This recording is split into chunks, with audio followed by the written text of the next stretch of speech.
এখন থেকে ঠিক ২ মিনিট আগে জামায়াত নেতা টিএম হায়দারকে যে খালাস দিয়েছিলেন আপিল বিভাগ, সেই রায়ের যে নথি অ্যাডভান্স অর্ডার শর্ট রায়টি সেটি ট্রাইব্যুনালে পৌঁছেছে। যেহেতু তাকে মুক্তির জন্য এখন ট্রাইব্যুনাল থেকে একটি মুক্তির আদেশের জারি করতে হবে, সেটি এখন আনুষ্ঠানিকতা চলছে। আমরা জানতে পেরেছি কিছুক্ষণের মধ্যেই ট্রাইব্যুনালের দুজন বিচারপতি রয়েছেন, একজন নেই। তো তারা দুজন বসে খাস কামরায় এটি একটি মুক্তির আদেশ জারি করবেন এবং সেটি কিছুক্ষণের মধ্যেই, যেটি জারি হওয়ার পর এখান থেকে আন্তর্জাতিক অপরাধ ট্রাইব্যুনাল থেকে এটি আজকের মধ্যেই ঘণ্টাখানেকের মধ্যেই কেরানীগঞ্জ কারাগারে পাঠিয়ে দেওয়া হবে এবং সেখানে পৌঁছালেই এটিএম হায়দারের মুক্তির আর কোনো আইনি বাধা নেই।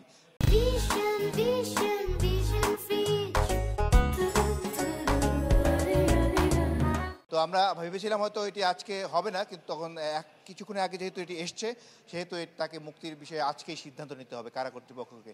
আর এর আগে সকালে যখন আন্তর্জাতিক অপরাধ ট্রাইব্যুনাল তাকে খালাস দেন, সে রায়ের কপিও বের হয়েছে। সেখানে বলা হয়েছে যে আগের যে রায়গুলো হয়েছে, ট্রাইব্যুনাল রায় দিয়েছিল, তাকে যে ছয়টি অভিযোগে সাজা দিয়েছিল সেটি সঠিক হয়নি, এবং আপিল বিভাগ আগে যে রায় দিয়েছিল সেটিও সঠিক হয়নি বলে তারা সেই দুটি রায় বাতিল করে দিয়েছেন।